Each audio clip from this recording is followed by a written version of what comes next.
Hi, this is Charles. How you doing? Great to see you all today. In case you don't know me, I'm Charles Kelly. I'm the author of the book Yes, Money Can Buy You Happiness, which I wrote to explain to people how money can be important. It's not just a case of saying, well, money doesn't buy you happiness, money isn't everything. Well, to a lot of people, money is everything. It's what they need to survive, it's what they need to live. And it's easy to say money's not important when you've got piles of it and you don't have to worry about it, like the royal family, in the UK, that they're sitting on millions and millions, and they famously never carry cash around. Oh, I never carry cash.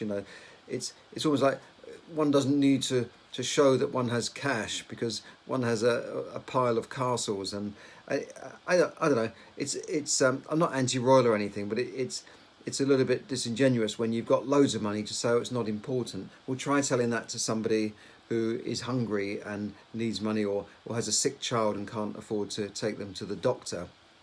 In the UK, of course, we've got the health service, we've got free healthcare, we've got free education, free everything. So people take these things for granted. And people who are poor in the UK could be considered rich by standards in the developing countries where, they haven't even got a roof over their head. And here, even if you've got no money, the government will provide a roof over your head. It's just a given. And if you lose your home, you're homeless, the government has to house you. You might say, well, there's lots of people on the street, but some of those people on the street don't want to accept the housing that they're getting. So it's not in all cases, but certainly in my area, we've offered people housing, and the guy said, well, I prefer to live in a tent. So there you go. But the system here is not perfect, but it is a lot better than in many other countries. Now, obviously, you've heard that we have a serious sort of situation with the coronavirus in the UK, and numbers have been growing. We've had this so-called new variant, which means that that there's a new strain of the virus, and this has caused the government to put the country into a lockdown situation similar to last year. And it was brought in almost quite suddenly, like last week, and it's brought the economy to another standstill. It was just before Christmas, for instance. The businesses thought they would be open, and I would imagine a lot of shops would have stocked up their stores for Christmas in London's West End, in the centre of London, where the big shopping street like Oxford Street, stocked up all their stock for Christmas. And then they were preparing for the Boxing Day, which is the 26th of December in the UK. Boxing Day sales, a traditional time when people rush out and buy lots of things in the sales, reduced goods. And all that just went out the window. Suddenly they were told a few days before Christmas, no, we're locking everybody down. You're in tier 4 in London. Can't do this, you can't do that. And now we've gone into a further restriction where just today 2 women were surrounded by police and handed a fine because they were walking in a countryside area a few miles from their home. And the police said this is not considered exercise in the spirit of law because you've had to travel to this place to get exercise. And the woman said, well, we wanted to go somewhere quiet where there wasn't many people to stay safe. They were carrying cups of coffee, and the police said that constitutes having a picnic. I mean, have we got to the situation where we can be arrested for walking down the street with a cup of coffee, or walking down the street eating a sandwich? It's just got ridiculous and bonkers. And in fact, human rights barristers said that the police are not within their rights to tell people you cannot travel a few miles, because there's nothing in law that says how many miles you can travel to go to a place to take exercise. Nevertheless, it's very intimidating for them to have their rights read to them and to be handed this fine. But one thing that has been a glaring gap in the action that the governments have been taking, I believe, is that the borders have stayed open all through last year, all through the pandemic. And in this country, we were allowing people to come in from all over the world, just walk into the country, or not walk in, but walk into our airports after getting off a plane and get on the London Underground, which was packed every day, every morning, and potentially infect people. Now, these were people coming in from China, which was at that time the hotbed of the coronavirus, and then Italy, which was one of the leading countries, and America. And all that happened when they arrived in the UK is there were not even sort of stopped and questioned or tested or temperature checked. They just had to pick up a form which says you must self-isolate for 14 days. And a lot of people just ignored this. I knew people that came in from America and just ignored it. And they just went to their families and stayed with their families. Then they were out shooting selfies in the street, in busy areas. So they just ignored the whole thing. And this is what many people have done. And there's no way of really tracking down, millions of people coming in and out of the country. So this has been a glaring error in the government's strategy to stop the spread of coronavirus. And many people have been calling for a situation where people should be tested. And a minister on TV the other day said there's no point in testing people at the airport because a couple of days later they could still infect people. Well, there is a point, I think, because at least whether at the time of arrival they're not infected. Yeah, they might be infected and you can't pick it up on the test. Yeah, fine. But at least you'll stop most of the people by doing the test, and at least insisting that they have a negative test before they even travel. And this has been the case in many, many countries. Many countries shut off their borders very quickly, and they've got over this much quicker than the UK, where the coronavirus has not only continued to grow, but it's grown faster now in the last couple of months. And yet, up to now, they've done nothing to close our borders and control our borders. And yet, Brits are being told we can't go anywhere. We're like, we can't even go out our door to have a cup of coffee on a quiet heath. And now we're told we can't travel anywhere. And yet, people are still arriving in the UK with no checks, no test, and no temperature checks, nothing. They just come in, and millions of them.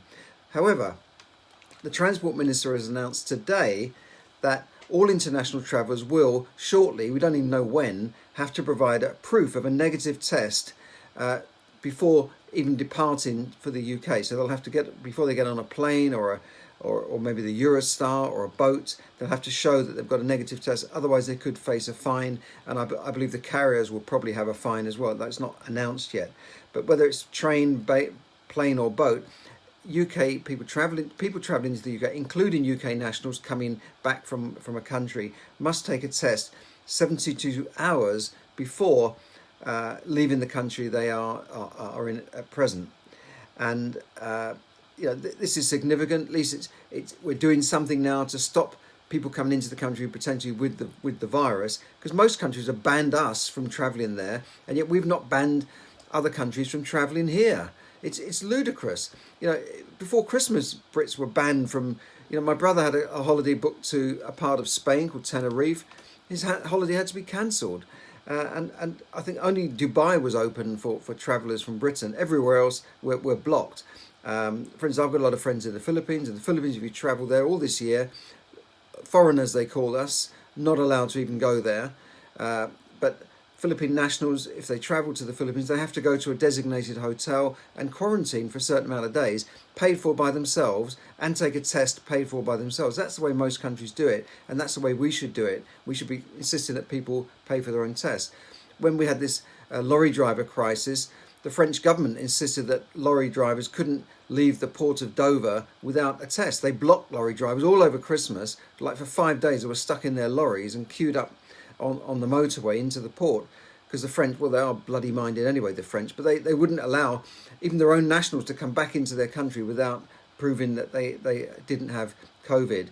So we are now finally responding to this after nearly a year, and the Transport Minister Grant Shapps told LBC that the testing rule will come into force likely on Wednesday or Thursday next week, and details of how to get test abroad will be published on the .gov.uk website. And I hope that we're not going to be paying for these tests.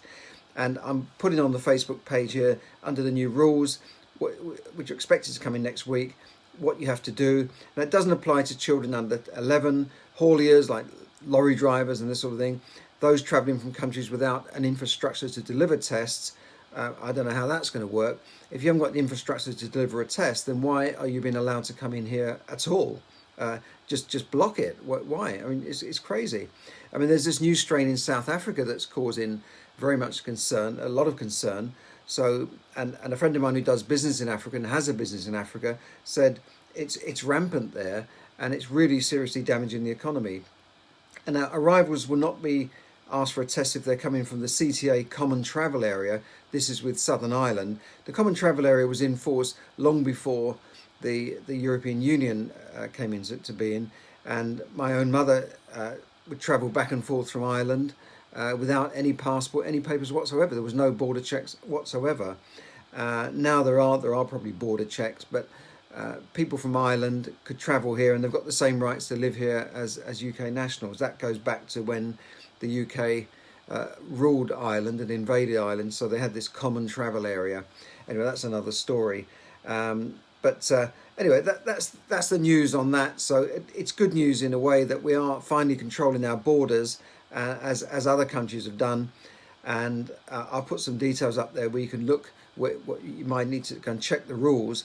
As I said, you've got to have 72 hours notice to get the test. So if you're on your way now, I don't suppose this will apply yet, or if you're travelling over the weekend, then they're not going to be able to stop you. Now, other money news. Virgin Media is jacking up the prices again for their broadband. Maybe Richard Branson needs this money to bail out his Virgin Airlines. I mean, he had to remortgage his island to put money into the airline, so maybe he needs to put up the prices for all of us back in the UK that don't live on an island to pay for it. And I had a letter from Virgin Media, which I've got somewhere here, but saying that your prices are likely to go up. And then it said on the same letter, but under the current rule, your price will stay the same. So I thought, what's going on here? So I rang them, and they said, yes, we've got an inflation price increase of £3.50. Well, I'm only paying £35 a month now, and they wanted to put it up by £3.50. I said, well, I didn't know inflation was 10%, and it's not 10%. And he just said, well, that's our price increase. He said, however, because when I phoned, I went through to the department by pressing all the numbers. It takes about 20 minutes. You get through to the department that says, I'm thinking of leaving Virgin to go to another provider, and then they answer your call. Otherwise, you could be on the phone for hours, or they just put you in a loop and throw you out at the other end. And eventually, to cut a long story short, they put me onto a new package, and I've saved around about £8 a month, because what I would have been increased to this month would have put me up to about £38.50, and now I've gone down to just over £30 a month just by making a phone call. And I had another account with them also for my house, which is tenanted, and I saved a few pounds a month on there. So I reckon I've saved a couple of £100 over the next 18 months just with a phone call. And you can do this with any of your utilities by phoning them up. Now, this might not apply in other countries, but here, where we have gas and electricity and broadband, you can save money by going to different providers. Now, other countries might not have that. You might have a monopoly with one provider, and there's not much you can do about it. But here you have a choice, and you go onto comparison websites like the Money Saving Expert, moneysupermarket.com, and find a better deal, or make a phone call and see if you can do it. You can do this with your mobile phone provider as well. Even if you're not leaving them, you could go through the department and say, look, I'm thinking of leaving you. And normally they come up with some sort of package or a deal or a reduction or a discount just for staying with them. And it's certainly worth doing, because most people don't realise that when you end your contract, you might go onto a higher tariff. Similar thing happens with mortgages. If you end a mortgage, you end a fixed rate, your payments can really jump up to a variable rate. And it's almost like they're forcing you to do something, because if you don't, you'll be paying a lot more on your mortgage. And finally, so make that call. Use this time when you're stuck at home to check what you're paying on your mortgage, your utilities, like your gas, electricity, your mobile phone, and see if you can get a better deal and save yourself hundreds, if not thousands of pounds over the next year or two. Now, are you claiming all the self-employed coronavirus relief aid or any other grants that you could get? Well, on the next episode, I'm going to be going through that in more detail. But you can Google these things and find out if you're claiming them, because there's the self-employed grants number 3 coming out. So if you're self-employed, you've got a business, go and look at that to see if you can get back some money on that, which will help you during this lockdown period. The government have announced £4.5 billion worth of relief and aid for businesses that have been affected by this coronavirus. It really is killing business in this country and many other countries. I don't know how they'll survive, because, when I was running a physical business with staff and that sort of thing, there's no way we could have survived a shutdown of, even a few months, let alone 6 months and so on. It's just crazy that businesses are really going to see a lot of businesses going out of business and collapsing, as we have done in the end of the last year, with major retailers going under into administration and so on. So, watch out for that. And also that another final point is that the tenant relief, that where tenants can get relief from eviction by landlords for not paying their rent. I think that comes to an end next week, so I don't know if the government will announce something new on that. But again, if you're a tenant and you're in trouble, talk to your landlord, or if you hold a mortgage, talk to your lender to see if you can get some sort of relief to hold back on payments. Now the payments will still roll up, the interest will still roll up, but at least you won't get immediately behind and you're talking to your lender. But this has to come to an end sooner or later. The government cannot just keep paying everybody's bills for forever. And that includes the furlough scheme as well. And when this does, I think there's going to be a major kickback to the economy. I think that there's bound to be problems. And yet, at the same time, the stock market keeps going up. Property prices keep going up. They're at the highest level ever. It just doesn't make sense. The bubble has got to burst at some stage. Bitcoin, that's going up through the roof. Do you really want to jump in now? I certainly don't. Even gold has gone up. So something's got to give. This cannot go on forever. The government just can't print their money and get out of this without some pain somewhere down the line. That's my little bit of doom and gloom warning for the year, but I'm certainly not jumping into investing in anything at the moment. I'm holding back, seeing where the land lies, unless something blindingly obviously comes up that has to be done now. But otherwise, I'm holding back. A friend of mine said, what should I invest in? I said, well, just look around. You can go and see on properties where the prices have gone for the last year. You can see that the prices now are probably higher than they were in the last year. So would you really want to invest at this stage?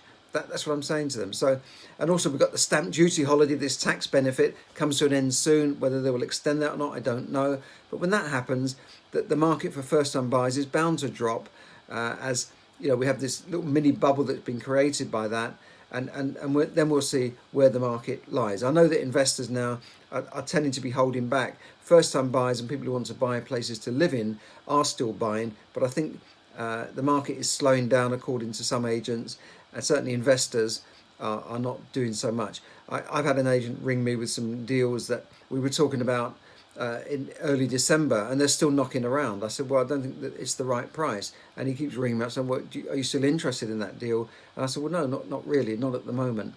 And whereas normally in a good market, those deals would have been snapped up by people immediately. So that's my prediction for this year. I think we're going to see a correction in the stock market and the property market, but we shall have to see. I've got this wrong before. Nobody really knows, but the signposts and the economic indicators point to a bubble that's being created by printing money and rising prices. So there you go. One person that doesn't have to worry about this is Elon Musk, because he's become the richest man in the world. He's overtaken Jeff Bezos of Amazon to now be worth $108 billion. $108 billion. When you think of a billion, it's 1,000 million. It's more than you could ever spend in your whole lifetime and your generations of children's lifetime. And he's got 188 billion of them. It's incredible. Why has he gone so wealthy? Well, in the last year, because of Tesla. I think the price of share price of Tesla stock has gone up by about 1,500% in the last year. It's gone crazy. It's now worth more than Toyota and GM and Ford altogether. And yet it's a relatively small car making company that, how many Teslas do you see around on the roads? Not that many compared to all of the other companies, and Toyotas and Nissan and Fords and Renault and all these. And yet this company's share price has suddenly shot up. Why? Because he's got the technology for driverless vehicles.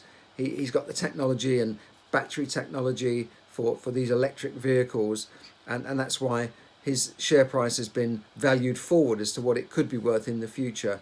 And that's why the market has gone mad for it. But when I say the market, you're talking about fund managers. They're not investing their own money. They're not risking their own money in these things. They're putting fund holders, you and I, our pension holders and people who invest in mutual funds and unit trusts, they're putting their money into these things, not their own money. So I wouldn't risk my money in speculative investments. You've got to pick the right thing, you've got to know what you're doing, and you've got to really understand them. So there you go. Anyway, good luck to you. Have a great weekend ahead, and thanks for listening. This is Charles Kelly, author of Yes, Money Can Buy You Happiness, bringing you money tips to help you save, earn, invest, accumulate, and enjoy more money. Thanks a lot. Bye for now.